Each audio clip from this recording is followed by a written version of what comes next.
travaillé dans plusieurs entreprises. Vous avez côtoyé les plus grands de ce secteur, de ce domaine. Certainement, vous avez même eu quelques confidences, bien sûr. Donc, vous avez vraiment touché du doigt ce genre de domaine. Compte tenu de votre expérience, compte tenu de ce que vous avez eu à voir, quel conseil vous pouvez donner à ces personnes-là qui peuvent faire face à ce genre de choses? Comment éviter de manière pratique le détournement d'argent, de biens publics lorsqu'on est face à ce genre de situation? Donc déjà, lorsque vous parlez de biens publics, vous parlez dans le secteur public. Maintenant, si pour prendre votre question terre à terre, c'est comment réellement éviter le détournement de fonds. Exactement. Qui ne vous appartient pas.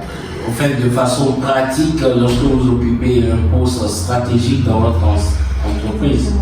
Alors, ce que j'aimerais dire d'abord, sachez que lorsque le problème vient, ça veut dire qu'il a d'abord une solution avant même que le problème surgisse. Donc, dites-vous qu'il a forcément une solution. Et vous devez d'abord être quelqu'un qui développe ce sens d'intégrité pour savoir que vous ne devez pas aller vers certaines choses. Ça, c'est les premières valeurs que vous devez avoir. Donc, des valeurs personnelles. Personnelles, forcément, sinon, cela peut vous pousser réellement à aller vers ce genre de situation. Deuxième des choses, vous devez apprendre la négociation. Je dis souvent aux gens, il y a deux manières d'acheter dans ce monde. Soit vous avez les ressources pour acheter. Lorsque je dis ressources, ce n'est pas seulement argent. Il y a plusieurs types de ressources.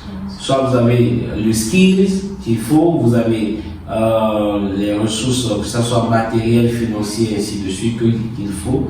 Soit vous avez la négociation. Donc, par exemple, lorsque vous êtes salarié, oui. Donc, lorsque vous êtes salarié ou bien vous êtes chef d'entreprise et vous êtes pressé de partout, la première des choses à vous dire, si vous n'avez pas les ressources nécessaires, là, essayez de passer à une négociation pour calmer toutes les parties d'abord. Ça, c'est très important et très primordial.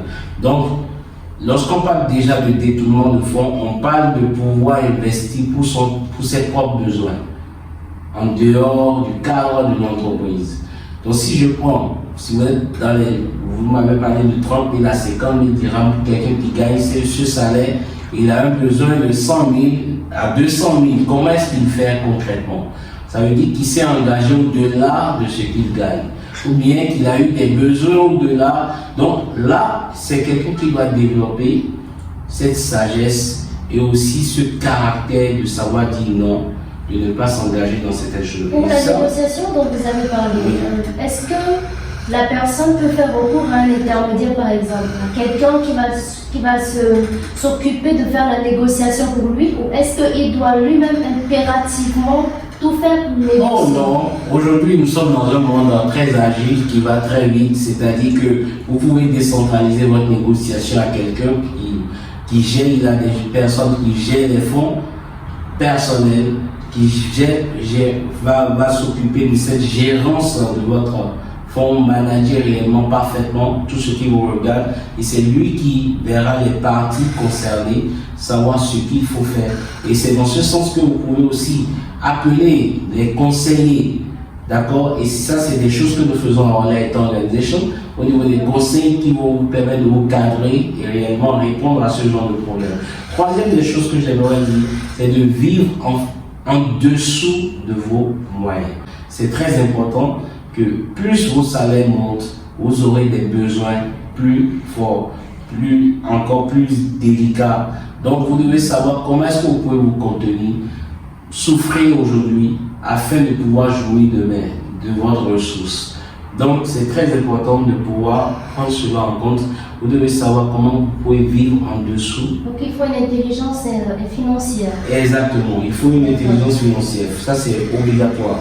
Quatrième des choses, c'est éviter de vous engager au-delà de ce que vous gagnez, au-delà de vos entrées. C'est très important parce que vous savez, lorsque quelqu'un vient vous demander des fonds ou bien demander des choses, évitez de dire d'accord, oui, c'est possible, alors que vous savez que vous n'avez pas ce fonds. C'est comme quelqu'un qui gagne toujours ses 30 à 50 000, mais qu'on lui fasse des demandes de 100 000, que ce soit votre épouse, que ce soit votre mari, votre famille, que ce soit quelqu'un que vous connaissez, évitez de vous engager lorsque vous n'avez pas les fonds en place.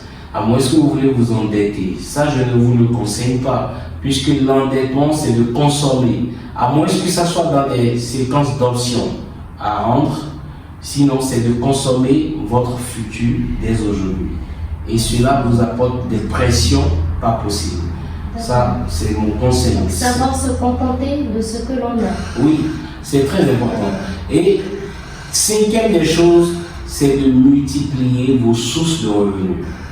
Pour éviter le détournement, c'est de multiplier vos sources de revenus. Essayez d'avoir d'autres ressources, d'autres portes d'entrée de fonds qui vous permettent de pouvoir cadrer avec votre argent dans votre travail, et ainsi de suite. Cela va vous donner cette liberté financière de pouvoir aider le plus grand nombre. Voilà, autour de vous. D'accord, donc ça signifie qu'il faut savoir repérer sur le marché les différentes possibilités qui sont fournies, les différentes opportunités afin de pouvoir avoir plus de sources de revenus. Yes, ça c'est vrai. Ça c'est normalement ce qu'il faut faire, sinon vous n'allez pas vous en sortir. Si vous devez justement rester sur vos salaires ou bien ce que vous recevez, c'est peu importe ce que vous allez faire, vous aurez des demandes davantage et davantage. Et ces demandes ne pourront pas couvrir tous ces besoins. Ce n'est pas possible. D'accord. Donc là, je peux constater de tout ce que vous avez eu à dire que la conscience morale est importante. Très importante. La conscience intellectuelle et la conscience financière. Donc on peut relever ces trois points qui relèvent, qui résument en quelque sorte ce que vous aviez à dire. Exactement. Conscience morale, conscience intellectuelle et conscience financière. Très important. D'accord. En tout cas, Monsieur Timothy, ce fut encore un plaisir de vous avoir. Merci mademoiselle Maryse. Nous sommes très enchantés et pour les besoins justement en cas de conseils, tous ces genres de conseils, que ce soit au niveau entreprise ou bien au niveau personnel, les entreprises ou bien les particuliers qui traversent ce genre de choses peuvent se recourir à All Light Organization et ça sera un jour pour nous de. Vous êtes situé où déjà? Parce que plusieurs. Nous sommes au niveau de Agdal, mais que vous soyez dans n'importe quel pays, nous travaillons en ligne ou bien physiquement, nous sommes au niveau de Agdal, au niveau de l'Avenue de France. D'accord, super. Et vous pouvez surtout visiter nos médias, All Light Organization. D'accord, donc sur tous les réseaux sociaux, LinkedIn, Facebook, Instagram, il suffit de taper All Light Organization et c'est bon. D'accord, il n'y a pas de souci. Déjà, moi-même, je suis déjà abonné, je vous rassure. J'aime beaucoup ce que vous faites, votre contenu sur les réseaux sociaux et vraiment merci d'aider les entreprises et d'aider les personnes à pouvoir toujours s'améliorer et être la version d'eux-mêmes. Tout le plaisir pour nous. Je vous remercie encore, monsieur. Merci. Simon.